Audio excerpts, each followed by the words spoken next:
Hello viewers, நாங்களோட Lakshmi. நீங்கள் பார்த்துருக்கிறது 0 லக்ஷ்மி. அடே அப்பா பொண்ணோட ஒரு பியூட்டிஃபுல் பிடிஎஸ். இது நம்ம புதுசாக பார்க்கும்போது அது நியூ பிடிஎஸ் தானே.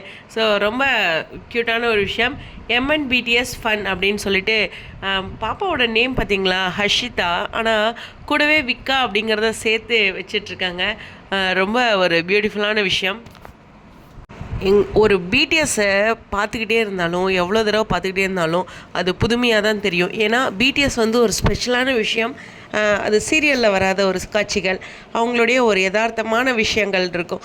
எப்படி சொன்னால், நேச்சுரல் ஃபோட்டோ எப்பயுமே ப்ளஸ்ன்னு சொல்லுவோம் இல்லையா, அது மாதிரி பிடிஎஸ். சுவாமியும் பார்த்திங்கன்னா குழந்தைய கூட அழகாக விளையாடுறாரு. அப்புறம் அப்படியே தூக்கி வீசுகிற மாதிரி அது மாதிரி பண்ணுவாங்க இல்லையா, அது மாதிரி அழகாக இந்த பக்கம் அந்த பக்கம் அழகாக தூக்கி போடுறாரு. ஸோ பார்க்க வந்து ரொம்ப அழகாக இருந்துச்சு. நம்ம அம்மு வந்து ஒரு லேட்டஸ்ட்டாக ஒரு வீடியோ கொடுத்துருந்தாங்க. அதில் பார்த்திங்கன்னா கரண்ட்டாக என்ன மூவி பண்ணிகிட்ருக்கீங்கன்னு அம்முவை கேட்கும்போது மகாநதியும் அழகே அப்படின்ட்டு இருக்கும். அந்த குழந்தைக்கு இது சீரியல் மூவிங்கிறது கூட தெரில. பட் இருந்தாலும் இன்னும் மகாநதி பண்ணிகிட்ருக்கோம் அப்படின்னும் அப்டேட் கொடுக்குறாங்க. ஸோ அதை பார்க்கும்போது எனக்கே ஒரு மாதிரி ஆகிடுச்சு. இன்னும் சீரியல் இருக்குன்னுலாம் நினச்சிட்ருக்கோம்ல அப்படிங்கிற மாதிரி. இன்னும் அந்த சீரியல் பண்ணுற ஒரு ஃபீல்டில் இருக்காங்க. அது அவங்களோட பேஜோட நேமே இன்னும் விக்கா அப்படின்னு தான் வச்சுருக்காங்க. So how sweet. எவ்வளோ வருஷங்கள் போனாலும் நாளைக்கு அம்மு வந்து பெரிய லெவலில் வருவாள். ஏன்னா அவளோட அழகும் அவளுடைய திறமையும் அவளுடைய சுட்டித்தனமும் அவளை வேறு ஒரு இடத்துக்கு கொண்டு வரும்.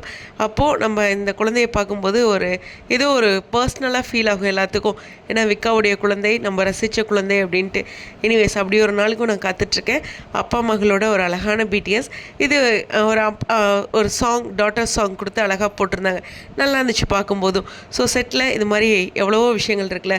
இதில் இன்னும் ஒன்று சொல்லணும்.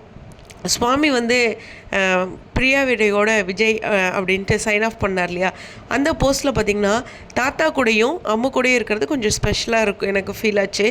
அவர் வந்து அம்மு கூட நிறைய டைம் ஸ்பெண்ட் பண்ணியிருக்காரு. செட்டில் பொறுத்தவரையிலும் தாத்தா அவருக்கு பர்சனலாகவே ரொம்ப பிடிக்குங்கிறது நமக்கு தெரியும். அதே மாதிரியே அம்முவும் பிடிக்கும் அப்படிங்கிறது அவங்களோட அப்டேட்ஸில் தெரியுது. ஒரு 6 மந்த் தான் இருந்தாலும் அவங்களோட 2 பேர்த்தோட ப்ராஜெக்டில் இருக்க பாண்டிங் நிச்சயமாக பெருசு. எனிவேஸ், தாத்தாவை பார்க்க வந்த மாதிரி நிச்சயமாக விஜய் வந்தார்னா அம்முவையும் பார்ப்பாருங்கிற நம்பிக்கை இருக்குது. எனிவேஸ், உங்களுடைய கருத்துக்கா ஸ்டடியோன்.